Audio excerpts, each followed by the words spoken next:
Just wanted to touch base and see how your companies are recruiting, retaining, developing all-star players with this challenge that doesn't appear to be going anywhere.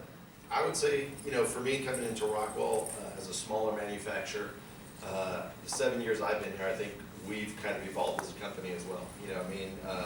The first thing that we adjusted to, I think, is as we've seen what was going on with the labor shortages and just retaining talent and knowledge, base pay was something that had to be adjusted. I think that was across the board. People were jumping ship into other opportunities.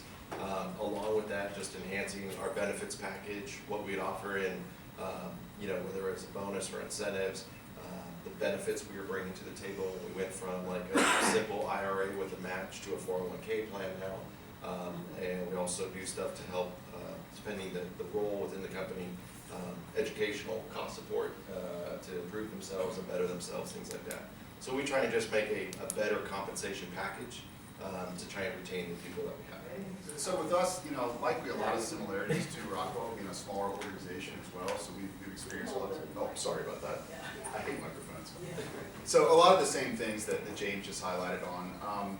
Really with us, what I've seen, different-wise, is the service industry. You're seeing a lot more people that are putting applications in to come to this side of the industry or get into the distributor side from the service side of the industry. So that's a little bit of change from the past, and instead of them staying on that side where they're more comfortable, they're looking to break into the sales side, the manufacturer side, whatever it may be.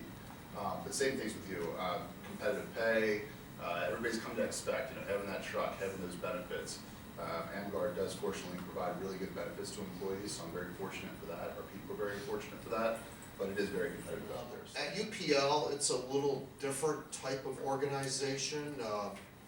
We look at different variables as far as hiring up or promoting within and so forth.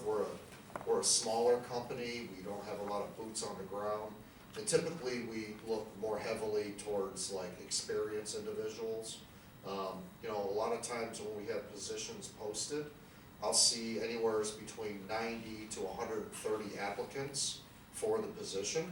So there's a lot of folks out there looking for improvements in their lifestyle, bumpity bump on their pays and so forth. What we look at is, can they fit our culture? Okay, cultural is key. Can they fit that? Do they have an entrepreneurial mindset? Do they embrace the behavioral practices, doing the position or career, whatever it might be? Do they have a past performance profile? Are they good? Are they excellent? Do they have a good following of individuals or customers behind their dossier? And then, ultimately, do they have the skills?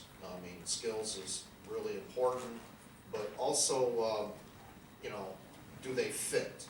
Do they fit the pest management market? Do they fit the T&O market? Do they fit the fumigation market? Do they, are they flexible for the customer? A lot of times, with us, I'll tell you this, we always have to sit back and look at ourselves in the mirror and we work for UPL, but at the end of the day, we really work for the customer. That's our role. We really put the customer first.